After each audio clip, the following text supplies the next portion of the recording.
Going back to the county, really? Come on. Murder, I swear to God, I tell you God, I'm gonna teach the bitch my son. I tell you God everything. I swear to God, I tell you, I will tell you, please. Wait, hold on, you gotta relax for me, because I can't understand it. Relax. What's the number? Stop saying what you saying, man. We're gonna see what we can do for you, alright? We're gonna see what we can do for you. Lil Ted, the younger brother of DD and alleged close affiliate of Lil Durk, was recently exposed in a dramatic turn of events that caught many by surprise. Picked up by police at a local convenience store with a firearm, complete with an extended clip hidden in his jeans, Ted's composure quickly unraveled.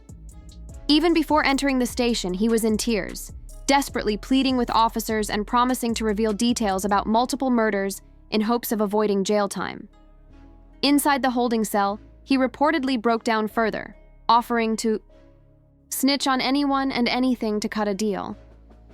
Initially, rumors swirled that DD or even Vonnie, King Von's cousin, was the one cooperating with authorities, as court records mentioned a familiar last name. But as the dust settled, it became clear that it was Lil Ted at the center of it all. The revelation sent shockwaves through their circles, prompting figures like Fazzu to jump on Instagram Live to address the growing speculation and defend their names. The episode painted a stark picture of how fast reputations can collapse when real consequences hit and fear takes over. No motherfucker know what's going on, but them people that's in them courtrooms, man. For real.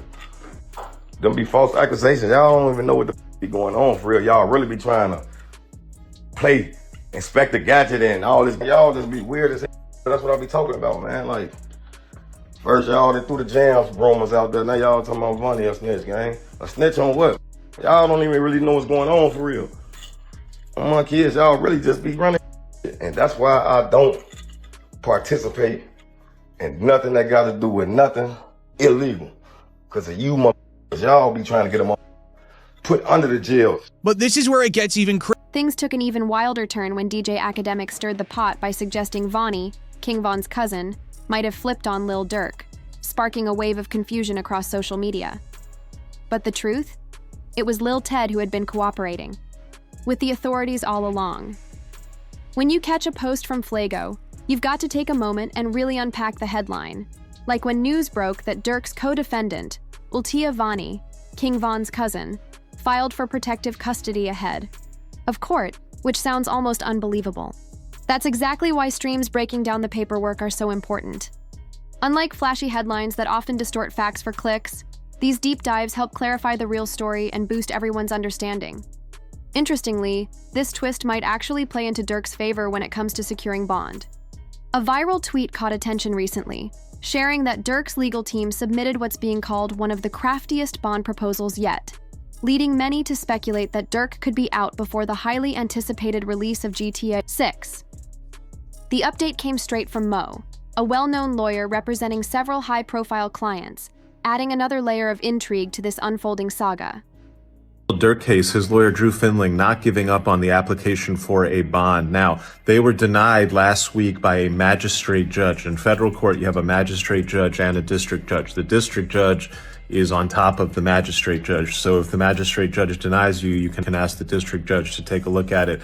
That's what his lawyers are doing here. I think this is a good decision because, quite frankly, in front of the magistrate judge who denied Lil Durk, Drew Finling could have pulled a rabbit out of a hat and that magistrate judge would have remanded the rabbit. You have to consider the fact, and I hope the district judge will, that this case, as pled several months ago, has been significantly watered down in terms of how it's being pled against Durk, where you used to have an allegation that we, the government, are going to prove to you exactly who he paid the bounty to. Now the government's saying, oh, we're not going to be able to do that. According to Mo, Lil Durk's initial bond request was swiftly rejected by a substitute judge who, after reviewing the court documents, saw nothing less than a clear-cut murder-for-hire case.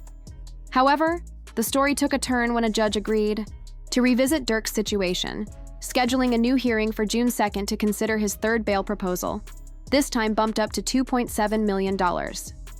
Crucially, Durk secured this bond hearing with the primary judge, and it was the details from his previous court appearance, his second attempt at bail, that are now paving the way for a possible release on this third try. The unfolding legal chess match reveals how persistence, strategy, and timing can shift the scales, offering Lil Durk another shot at freedom. Update on Lil Durk. He had his bond hearing today. He looked good. He looked like he was in good spirits. No crazy weight gain or anything like that. He looked good. The judge was on the same vibe she was on last time, which is that, wait, they're saying murder for hire. They're saying you put bounties up. They're saying you ordered. They're saying I'm saying that's going to be no bond. There's basically no argument you can make to this judge in a murder for hire case to get a bond. Is that the prosecution's case has taken two major hits. One, the prosecution has had to abandon their allegation that he rapped and celebrated about this murder, that he put these lyrics out talking about, oh yeah, I got you. You out here screaming, no, no, crying in the street. Prosecution had to back away from that allegation. It was proven false. What could ultimately secure Lil Durk's release is the prosecution's own unraveling of their case, including backing away from key allegations and crossing legal lines that infringe on Durk's rights. One of the biggest blows came when prosecutors dropped their claim that Durk funneled a bounty through a named co-defendant, a charge they once seemed confident they could prove, but now quietly abandoned. This retreat signals a significant weakening of their case. As his attorney pointed out, the prosecution can no longer rely on using Durk's lyrics as evidence against him. But beyond that, the most critical issue lies in the prosecutor's questionable tactics involving Durk's First Amendment rights. They've long held his music and videos under scrutiny, trying to use them as evidence. But freedom of expression is protected, and there's little legal defense against this violation.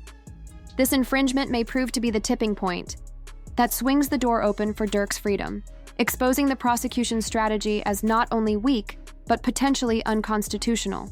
Another allegation they backed away from, which is huge. It shows the weakening of the case. Previously, the prosecution had alleged that Durk paid the bounty through one of his co-defendants, and they named the co-defendant. Now they've backed off that allegation. They're not actually saying that Durk paid the bounty through the co-defendant or anyone else.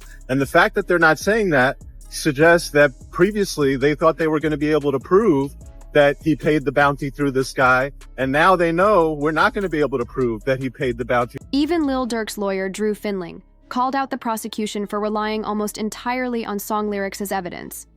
Yet now, they've even dropped that tactic. The case's timeline reveals a telling shift. The initial indictment didn't. Named Durk, but mentioned others, with Durk listed only as an unindicted person. Then, just 3 weeks later, the first superseding indictment surfaced, essentially mirroring the original, but now explicitly naming Durk Banks. The catch? This updated indictment added only one new piece of evidence: a video allegedly made by Durk that glorified and profited from the alleged crimes. This move showed how thin the prosecution's case really was. When DJ Academic pressed Finling about whether they might consider a plea deal, the lawyer was clear: no compromises, no shortcuts. They're prepared to fight it out all the way. The case is as follows. So there was an indictment that did not name him, right? It named others, and then there was an unindicted person. And then 3 weeks later, that indictment was what's called the first superseding indictment, and it does name him. The indictment was identical, except the unnamed person now became Durk Banks. And this is the really important part, Act. The second indictment, what's called the first superseding indictment, only had one new fact. It had one new fact, and that was it alleged that there was a video by Durk that celebrated and monetized this. Just as Lil Durk's lawyer went public about the prosecution's shaky case, the very next day, prosecutors hit Durk with new charges, complicating the legal battle even further. According to reports, Durk now faces a fresh stalking charge connected to the death of Quando Rondo's cousin in August 2022, added through a second superseding indictment. While the latest indictment dropped references to Durk's lyrics and removed much of the earlier evidence based on his music, these new charges shifted the game entirely. Previously, the prosecution leaned heavily on lyrics that eerily mirrored real-life events. Durk's words about the murder played out like a chilling soundtrack as news footage showed Quando's cousin at the scene, pleading in anguish. But with that evidence gone, questions arise about how solid the remaining case truly is. Digging deeper into court files reveals a mountain of discovery material, over 230 gigabytes of digital evidence including audio, video, and surveillance. Footage plus 20,000 pages of reports, allegedly provided by a key informant known as FJam. According to updates, federal investigators believe Durk orchestrated hits against two individuals, Stefan Mack, who was involved in the murder of Durk's brother Dang, and the mother of FJam's child, who died after Durk realized Jam had been cooperating with authorities.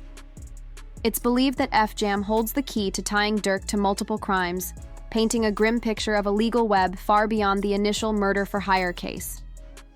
Adding a chilling layer, Lil Durk reportedly spotted Jam wearing a wire during an Instagram live, quietly signaling suspicion. Even months before his arrest, Durk seemed to anticipate betrayal. He described himself as playing 3D chess, fully aware that Jam might flip. Durk's cautious nature extends beyond this, as he claims he keeps his circle tight, never revealing personal information or his whereabouts, underscoring the high-stakes paranoia surrounding the case. This saga reveals a tense game of strategy, loyalty, and survival under the harsh glare of the legal system. Likelihood of a plea. I think a lot of people have seen this seems like it's a do or die thing. This is kind of like it's going to be like a 1 or 0 type of situation. You're either are or you're not. Is Durk, from your understanding, or you as a lawyer right now, as his criminal attorney, are you open to possible conversations about plea deals? Are you thinking, no, we're going all the way? Would you entertain it, just entertain it, because that's your job to listen to it and maybe present it to Durk, or that's just off the table? It's a conspiracy commitment case. It's an all or nothing case, and he did not participate in a conspiracy to commit. And so there is no alternative. It's a life sentence, potential life sentence. So this case is going to go to 12 people. FJam, the same individual Lil Durk gifted $50,000 to during an Instagram live, plays a central role in this unfolding saga, though the real story might be found in the background of that very live stream. Behind the scenes, you see people reacting. Someone steadily crying, others joking about holding babies versus holding money. The atmosphere is casual but loaded with unspoken tension. One person even brags about his time spent locked up, 12 years, and the money he's made since, highlighting the complex layers of street life entwined with this case. As federal investigators dug deeper, it became clear that many of the people appearing in that live stream had also gone jewelry shopping with King Von. And now, most of them are arrested alongside Lil Durk in connection with the murder-for-hire charges. While everyone else from that crew sits behind bars, FJam remains free, raising questions about his role and cooperation. Fans are especially puzzled about how Durk is connected to Stefan Mack's death, which circles back to FJam. Shortly after Mack's passing, before any news had even broken publicly, Durk posted an Instagram story writing, "For Deethang," a cryptic nod that seemed eerily informed. The following day, he shared another story, laughing after being told to slide, fueling speculation about his awareness and involvement. With evidence like this surfacing, many wonder, is there enough here for Lil Durk to face life behind bars? The answers remain uncertain, but the intrigue continues to build around this tangled legal drama.